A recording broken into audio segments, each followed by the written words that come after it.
जय श्री कृष्ण दोस्तों। आज के वीडियो में हम लोग जानेंगे नाग पंचमी की पूजा बहुत ही सरल तरीके से कैसे कर सकते हैं। तो देखिए, सावन मास के शुक्ल पक्ष में जो पंचमी आती है उसे नाग पंचमी के रूप में मनाया जाता है। नाग पंचमी का पूजन सुबह सुबह के समय करना होता है। सुबह सुबह नहा धो के हम यह पूजन करेंगे और ये पूजन आप अपने रसोई घर में भी कर सकते हैं या आप अपने घर के मंदिर के आसपास भी कर सकते हैं। सबसे पहले तो हमें नाग देवता बनाने हैं। तो देखिए, काजल से हम नाग देवता बनाएंगे। आप डब्बी वाली काजल यूज कर सकते हैं या फिर इस टाइप से पेंसिल वाली काजल आती है उसका प्रयोग करके भी बना सकते हैं। और कई पुराने समय में लोग कोयला से भी बनाते थे। तो यहाँ पर हम 5 नाग देवता बना लेंगे। आप नाग नागिन का एक जोड़ा भी बना सकते हैं, यानी 2 भी बना सकते हैं।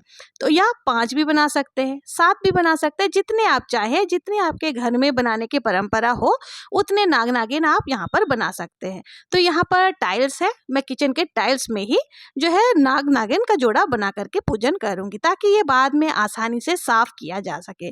अगर आप टाइल्स पर बनाना चाहें तो टाइल्स पर बना सकते हैं, आप चाहे तो किसी पेपर पर भी बना सकते हैं। कुछ लोग आटे से भी नाग देवता बना करके पूजन करते हैं, कुछ लोग मिट्टी से बनाते हैं। तो देखिए, जैसे आपके घर में परंपरा हो उस हिसाब से आपको करने चाहिए। आटे से या मिट्टी से या पेपर पर जब हम बना रहे हैं तो इसका विसर्जन करना जरूरी होता है। अगर हम टाइल्स पर बनाते हैं, टाइल्स वगैरह पर, तो ये आसानी से साफ हो जाते हैं, इसलिए इसमें विसर्जन की कोई प्रक्रिया नहीं होती। तो देखिए, इस तरह से यहाँ किचन में ही पूजा कर ले रही हूँ। तो यहाँ पर आप जहाँ भी साफ सुथरी जगह हो उसको पहले आप क्लीन कर ले, साफ करके यहाँ पर आपको 5 नाग देवता बना लेने हैं। अब हम हाथ जोड़ करके पहले संकल्प करेंगे कि हे नाग देवता, आज मैं आपके निमित्त ये पूजन कर रही हूँ या कर रहा हूँ। आप मेरी पूजा को स्वीकार करें और पूजा में कोई कमी रह जाए तो उसे भी क्षमा करें। इस तरह से संकल्प करने के बाद हमें पूजन शुरू करनी है। तो सबसे पहले जल के छींटे लगाकर भाव रूप से हम सभी नाग देवताओं का स्नान करा देंगे। उसके बाद फिर हमें एक देसी घी का दीपक प्रज्वलित करना है। दीपक जलाने के बाद हमें सभी को वस्त्र स्वरूप कलावा समर्पित कर देना है। और देखिए, इसके बाद हमें तिलक लगाना है। तो आप रोली से भी तिलक लगा सकते हैं, चंदन से भी तिलक जरूर से लगाएं, क्योंकि देखिए नाग देवताओं को खुशबू अत्यंत प्रिय और चंदन उनको बहुत ज्यादा प्रिय है। तो चंदन की खुशबू जो होती है ना, वो नाग देवताओं को बहुत ही पसंद है। तो यहाँ पर हमने चंदन से तिलक कर दिया है। इसके साथ ही देखिए, जो दीपक हमने प्रज्वलित किया उस पर भी हमें चंदन लगा देना है, तिलक लगा देना है। इसके बाद हमें अक्षत समर्पित करनी है। तो यानी कि चावल समर्पित कर देंगे। पुष्प है तो फूल जरूर से समर्पित कीजिएगा, क्योंकि देखिए फूल में भी खुशबू होती है और नाग देवताओं को खुशबू अत्यंत प्रिय है। तो जो भी पुष्प मिल जाए वो फूल हम समर्पित कर देंगे। इसके बाद हमें भोग समर्पित करना है। तो देखिए, भोग में आप कच्चा दूध जरूर से समर्पित कीजिएगा, गर्म किया हुआ दूध नहीं होना चाहिए। साथ ही देखिए, अगर घेवर वगैरह है या कोई भी प्रसाद आपने बनाए हैं तो उनका भोग भी आप लगा सकते हैं, पर दूध जरूर से आपको समर्पित करना है। और दूध देखिए बहुत ही कम मात्रा में आपको समर्पित करना है। वो क्यों करना है वो मैं आपको आगे बताऊंगी। सबसे पहले हमने यहाँ पर देखिए घेवर समर्पित कर दिया, कच्चा दूध समर्पित कर दिया, उसके साथ ही जो भी मिठाई अगर आपने बनाई है वो जरूर से समर्पित कर दे। अब इन सब के साथ अगर मिठाई आपके कुछ नहीं है या घेवर वगैरह कुछ नहीं है तो गुड़ या चीनी का भी भोग आप लगा सकते हैं।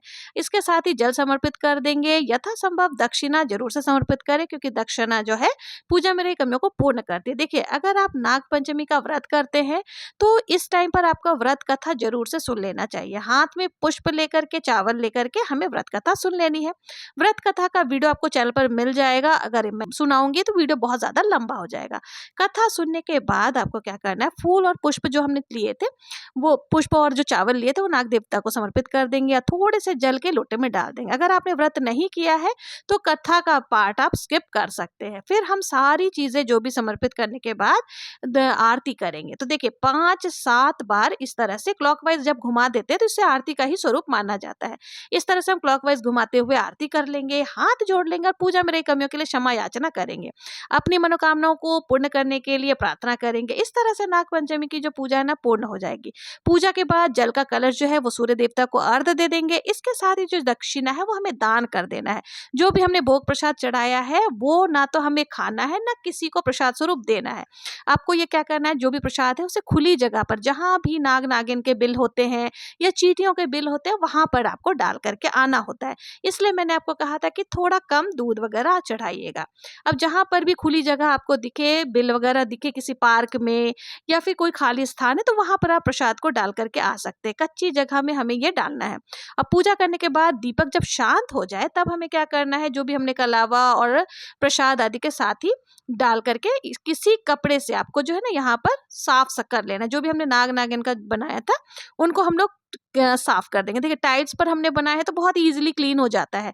पूजा के 3-4 घंटे के बाद ही हमें साफ कर देना है। अगर आप दीवार पर बनाए हैं, इस तरह से टाइल पर बनाए हैं, तो बहुत ही इजीली कपड़े से ये क्लीन हो जाएगा। अगर आपने पेपर में बनाए या आटे से या मिट्टी से बनाए हैं तो उनका विसर्जन आपको जरूर से करना है। इस तरह से नाग पंचमी की जो पूजा है वो पूर्ण हो जाएगी।